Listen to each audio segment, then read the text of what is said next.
So if you're reading along with the devotionals from Paul Tripp in his book, New Morning Mercies, I think you'll see that the main theme of the devotional today could be summed up with what Paul says in the next few lines.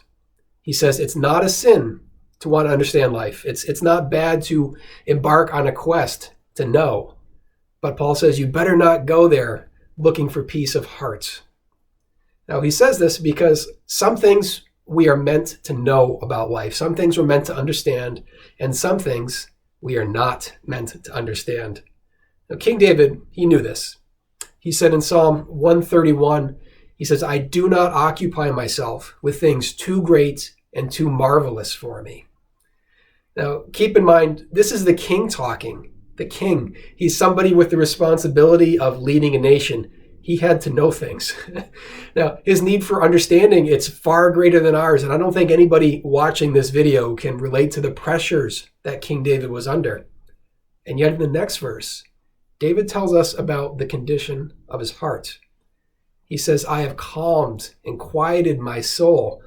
Like a weaned child with its mother, like a weaned child is my soul within me. This is such a beautiful picture of peace and of trust. David's heart, it's not anxious because he's not filling his mind with things that he doesn't need to know.